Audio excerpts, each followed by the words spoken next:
एको देवः स्वामिनारायणोऽयम् एको मन्त्रः स्वामिनारायणेति एको वैद्यः स्वामिनारायणोऽयम् एकोपास्यः स्वामिनारायणो नः। कृपा करो मुझ ऊपरे सुखनिधि सहजानंद गुण तमारा गाववा बुद्धि आपजो सुख कंद गुण तमारा गाववा बुद्धि आपजो सुख कंद। श्री स्वामिनारायण भगवाननी जय। ભગવાન સ્વામિનારાયણે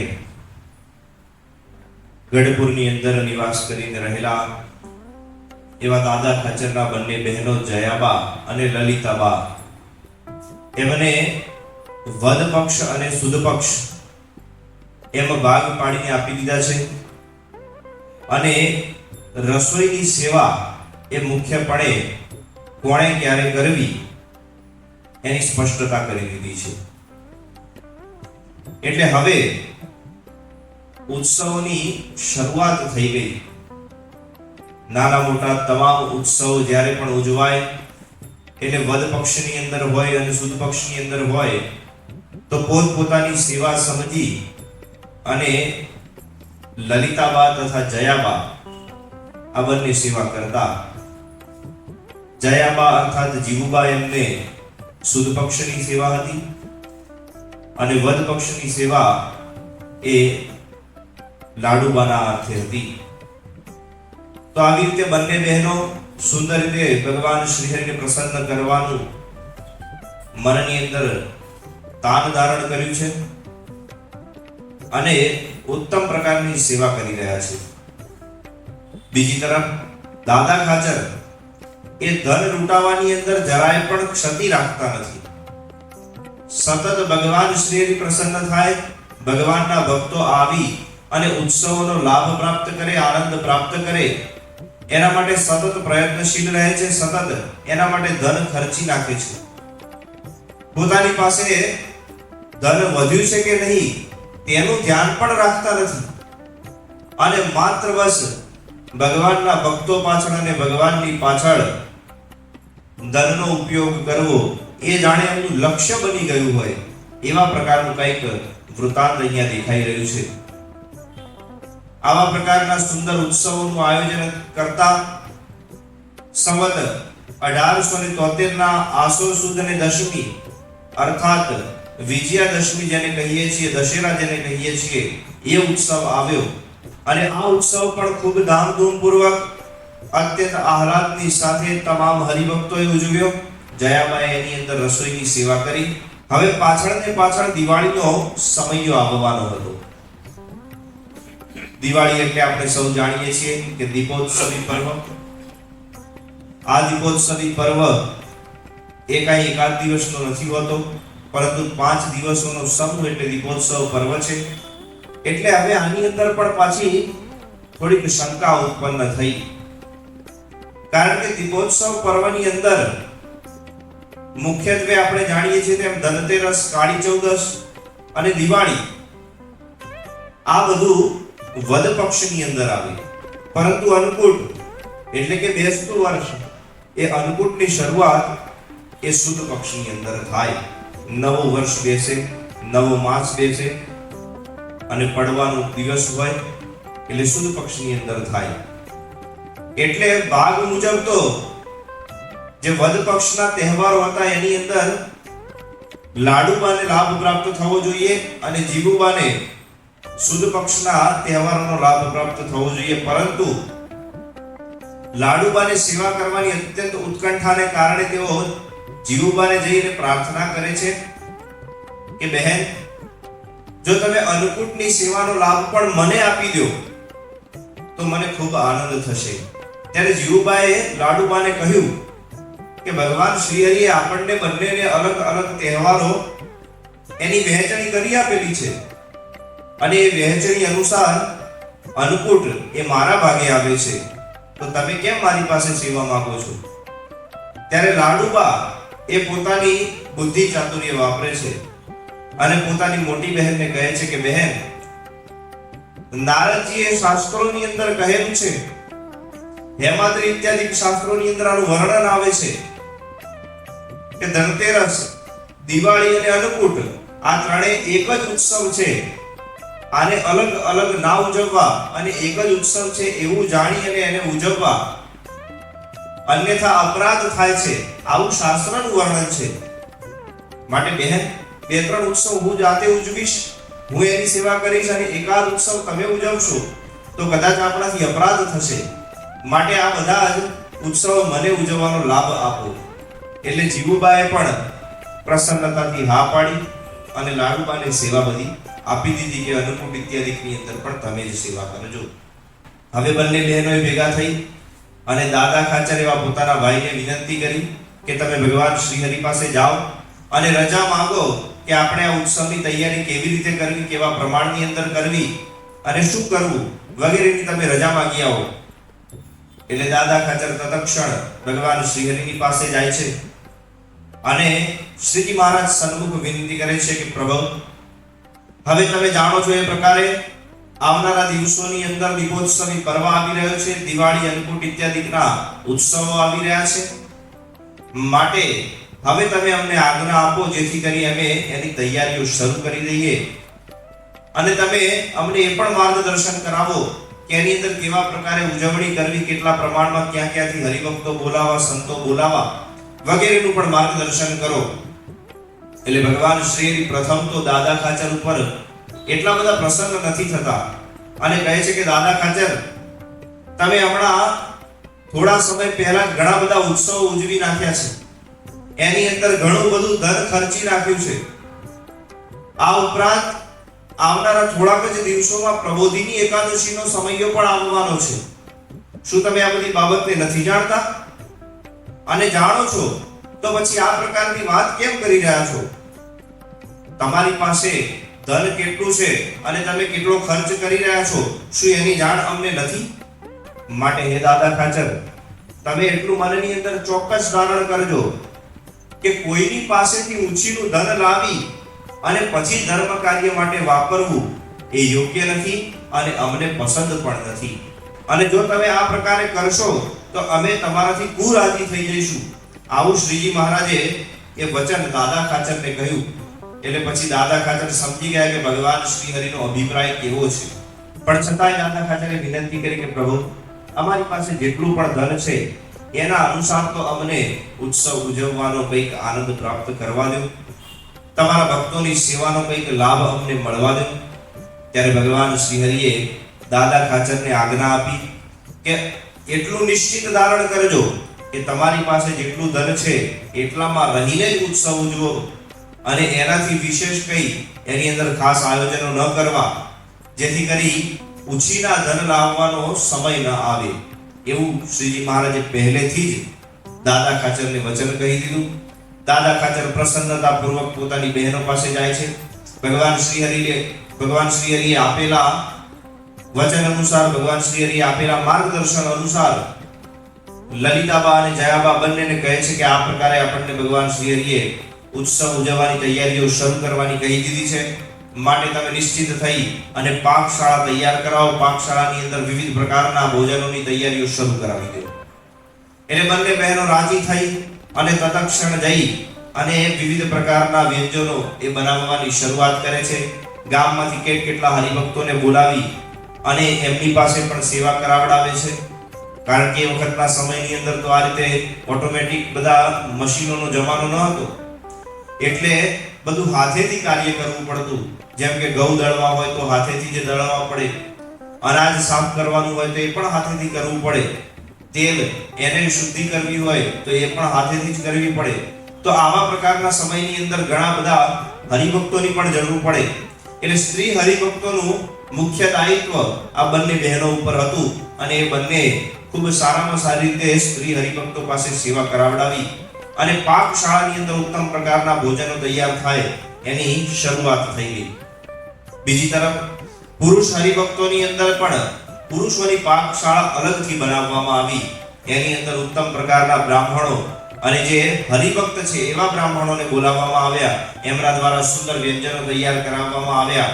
બંને તરફ ધોમધખતા રસોઈ ઘર ચાલે છે અને ઉત્તમ પ્રકારના ભોજનો બની રહ્યા છે. કારણ કે અન્નકૂટની અંદર આપણે સૌ જાણીએ છીએ એમ ઘણી બધી વાનગીઓ ભગવાનને ધરાવવાની હોય અને અમુક વાનગીઓ એવી હોય કે જેને પૂર્વેથી આપણે કહેવાય કે બનાવી શકાય. જેમ કે સેવો છે કે પછી કોઈ મીઠાઈ છે તો ફરસાણ ઇત્યાદિ જે બાબતો છે એ બધી પહેલેથી બનાવી શકાય. એ બગડી નથી જતી. એટલા માટે અહીંયા એની તૈયારીઓ શરૂ થઈ ગઈ છે. ભગવાન સ્વામિનારાયણે દેશ દેશાંતરમાં વસેલા પોતાના ઘણા બધા મુનિઓને સંતોને મંડળો સહિત અહીંયા નિમંત્રણ આપી દીધું છે કે ધનતેરસના દિવસે તમામ સંતો અમને અહીંયા આવી ગઢપુરની અંદર આવી અને મળજો અને અહીંયા ઉત્સવ એવો અન્નકૂટનો આનંદ ઉત્સવ અહીંયા મનાવવાનો છે.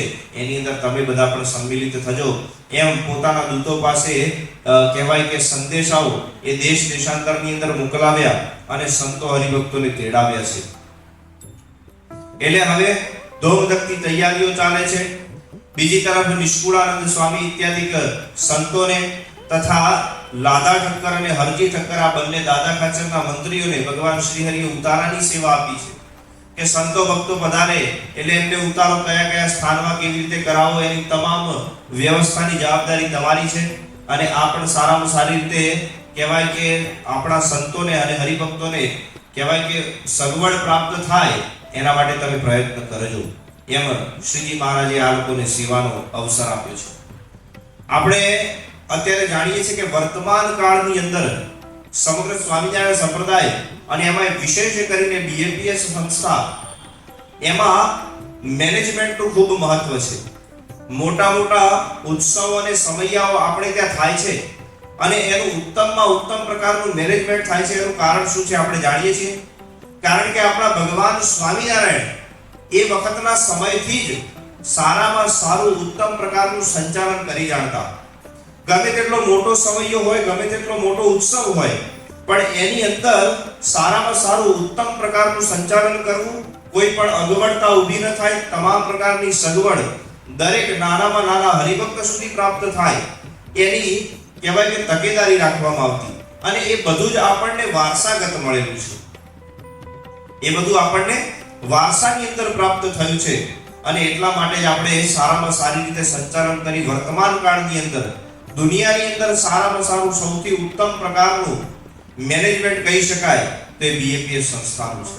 અને એનું કારણ એનું મૂળ પણ ક્યાંક ને ક્યાંક ભગવાન સ્વામિનારાયણ સાથે જોડાયેલું છે એવું આપણને આવા ઉત્સવો ઉપરથી જાણવા મળે છે. કારણ કે શાસ્ત્રોની અંદર કેવા કેવા પ્રકારના ઉત્સવોનું વર્ણન છે અને ભગવાન શ્રી હરિ તો વારંવાર ઉત્સવો કરતા અને કોઈક ને કોઈક સ્થાનની અંદર જે ગઢપુરમાં હોય, કોઈક વખતે અમદાવાદમાં હોય, જેતલપુરમાં હોય, દબાણમાં હોય, નાના મોટા ઉત્સવો એ ચાલુ ને ચાલુ જ રહેતા અને દેશ દેશાંતરના હરિભક્તો એની અંદર લાભ પ્રાપ્ત કરીને કૃતકૃત્યતાનો અનુભવ કરતા. તો આવા પ્રકારનું ઉત્તમ સંચાલન ભગવાન શ્રી હરિ પોતાના હાથે કરી રહ્યા છે. પોતાના હાથ નીચે ઘણા બધા સંતો અને હરિભક્તોની નિમણૂક કરી છે કે જે અલગ અલગ પ્રકારની સેવાઓ કરી રહ્યા છે. કોઈ છે તે હરિભક્તોનું ધ્યાન રાખવાની સેવા કરે છે, કોઈ પાકશાળાનું ધ્યાન રાખે છે, કોઈ આજે હમણાં વાત કરી એ પ્રકારે ઉતારાની સેવાની અંદર જોડાયેલા છે. તો આવા અલગ અલગ પ્રકારની સેવાની અંદર ઘણા બધા હરિભક્તો અને સંતો એ જોડાઈ રહ્યા છે. આમ કરતા કરતા ધીરે ધીરે ધનતેરસનો દિવસ નજીક આવવા માંડ્યો અને પોતાને સંદેશો પ્રાપ્ત થતાની સાથે જ દેશ દેશાંતરમાંથી ઘણા બધા સંતો એ પોતાના મંડળો સહિત અહીંયા ગઢપુરની અંદર આવવા માટે પ્રયાણ કરી દીધું છે. અને બારસના દિવસની રાત્રિ સુધીમાં તમામ સંતો લગભગ ગઢપુરના સમીપે પહોંચી જાય છે. પરંતુ ભગવાન શ્રી હરિની આજ્ઞા મુજબ ધનતેરસના દિવસે જ પોતાના દર્શન કરવા એવી આજ્ઞા હતી. એટલે ગઢપુરના નજીકના જે ગામડાઓ હતા અને નગરો હતા એની અંદર પ્રથમ આવી અને આ બધા સંતો નિવાસ કરીને રહે છે. કારણ કે બારસના દિવસે તો ભગવાન સ્વામિનારાયણને મળવાનું કોઈ આજ્ઞા કરી જ ન હતી અને ધનતેરસના દિવસે કરી હતી. એટલા માટે રાત્રિને વિશે ત્યાં નિવાસ કર્યો અને બીજા દિવસે સવારે વહેલી સવારે તૈયાર થઈ અને આ બધા સંતો એ જવા માટે તૈયાર થયા છે. બીજી તરફ ભગવાન સ્વામિનારાયણ બારસની રાત્રિ સુધી પાકશાળાઓ ધૂમધમથી ચાલે છે. અને કારણ કે ધનતેરસના દિવસથી તો ઘણા બધા મહેમાનો પોતાને ત્યાં પધારવાના છે, એટલે બધાને કઈ આની અંદર પાકશાળાની અંદર રસોઈ કરવાનો લગભગ સમય મળે કે પણ ન મળે એવી વ્યથા હોવાથી બધા અત્યારે જ કહેવાય કે આ બધી વાનગીઓ તૈયાર કરીને મૂકી દેવા માંગે છે. એટલે ભગવાન સ્વામિનારાયણ ચાકડીના ચક્કે ચડી અને પાકશાળાઓની અંદર પધાર્યા. પ્રથમ પુરુષોની પાકશાળામાં પધાર્યા અને જોયું કે બધા વાસણો ખાલી થઈ ગયા છે. એટલે ભગવાન શ્રીહરિ ત્યાં રહેલા બધા વિપ્રોને પૂછ્યું કે આ વાસણો કેમ ખાલી છે? ત્યારે વિપ્રોએ ઉત્તમ જવાબ આપતા કહ્યું કે પ્રભુ, તમે જે પ્રકારે આજ્ઞા કરી હતી તે પ્રકારે તમામ વ્યંજનો બની ગયા છે. એને યોગ્ય સ્થાનોની અંદર યોગ્ય વાસણોની અંદર ભરી અને અમે ઉત્તમ પ્રકારે એને મૂકી દીધા છે. માટે હવે આ અહીંયા અમારું કાર્ય પૂર્ણ થયું છે. ભગવાન શ્રી તેમના ઉપર ખૂબ પ્રસન્ન થયા કે સમય પૂર્વે તમે કાર્ય પૂર્ણ કર્યું, તમે કુશળ છો. પરંતુ ભક્તો, હજુ અમારી એક આજ્ઞા છે. એમ કરી શ્રીજી મહારાજે આજ્ઞા કરી કે આવતીકાલે ઘણા બધા સંતો દેશ દેશાંતરમાંથી પધારવાના છે. માટે એમના માટે પણ ભોજનની વ્યવસ્થા કરવી જ પડશે. માટે તમે અત્યારેથી જ એની શરૂઆત કરો. ભાત અને લાડુ ઇત્યાદિ જે વ્યંજનો છે અત્યારે બનાવી દો, એમ શ્રીજી મહારાજે આજ્ઞા કરી. એટલે રાત્રિ મોડી થઈ ગઈ છે, પણ છતાંય આ હરિભક્તોનો ઉત્સાહ કેવો જબરો છે. શ્રીજી મહારાજની આજ્ઞા થતાની સાથે જ એ બધા તરત પાછા સેવાની અંદર જોડાઈ ગયા. અને મોડી રાતે ભગવાન પણ કેટલા ઉત્તમ કહેવાય કે પોતે સાક્ષાત ભગવાન છે. એમને તો અહીંયા આવવાની પણ જરૂર નથી. ખાલી દૂત પાસે સંદેશો મોકલાવી દે તોય પણ કામ થઈ જાય એવું છે. છતાંય પોતે સાક્ષાત આ બધું ધ્યાન રાખવા માટે પધાર્યા છે. રાત્રે મોડા સુધી પોતે જાગીને રહ્યા છે અને આ બધી નિરીક્ષણ વિધિ કરી રહ્યા છે. ત્યાંથી પછી સ્ત્રીઓની જે પાકશાળા હતી, સ્ત્રીઓનું જે રસોઈ ઘર હતું એની અંદર પધાર્યા. એની અંદર આવી અને સ્ત્રીઓને પણ વાત કરી કે આવતીકાલે સંતો આવવાના છે, એટલા માટે તમે અત્યારે તૈયારીઓ કરી દો. તો સ્ત્રીઓએ તો સામેથી કહ્યું કે પ્રભુ, અમે તો એની તૈયારી ક્યારથી શરૂ કરી દીધી છે અને મીઠાઈ ઇત્યાદિ વ્યંજનો અમે બનાવી જ રહ્યા છીએ અને ટૂંક સમયમાં એ પરિપૂર્ણ પણ થઈ જશે. આમ જોઈ શ્રીજી મહારાજ ખૂબ પ્રસન્ન થયા, રાજી થઈ અને હરિભક્તોને આશીષ આપી પરત પોતાને ઉતારે પધાર્યા. હવે રાત્રિ થોડીક જ બાકી રહી હતી એટલે થોડું ઊંઘ્યા ના ઊંઘ્યા કરી અને ધનતેરસનો દિવસ આવ્યો.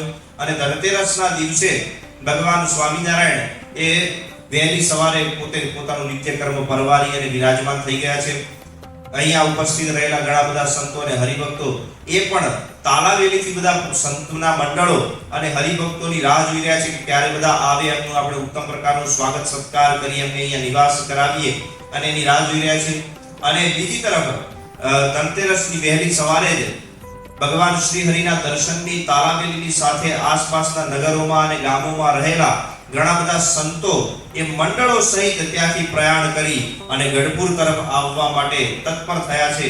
અને તેમાં વિશેષ કરીને અહીંયા તો કેટલા બધા નામ આપે છે: કૃપાનંદ, ત્યાગાનંદ, નિર્લોભાનંદ ઇત્યાદિ કરી 426 મંડળધારી સંતો. હવે એમાં એક એક સંત હોય એનું મંડળ એટલે 25 થી 50 સંતોનું મંડળ લઈને જતા હોય. કોઈકની પાસે 50 થી પણ વધુ સંતો હોય. તો આવા 426 એ મંડળધારી સંતો એટલે કહેવાય કે હજારોની સંખ્યામાં એ બધા કહેવાય કે સંતો એમનો સમૂહ અહીંયા ગઢપુર તરફ આવ્યો છે.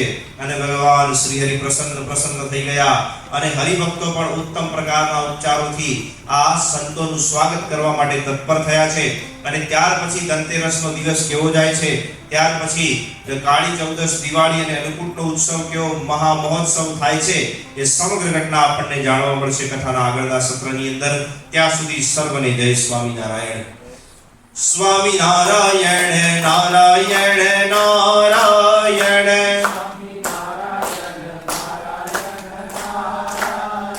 સ્વામિનારાયણ નારાયણ નારાયણ,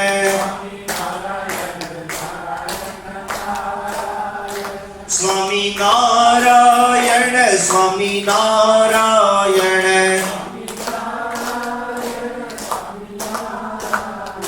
સ્વામિનારાયણ નારાયણ નારાયણ. સહજાનંદ સ્વામી મહારાજ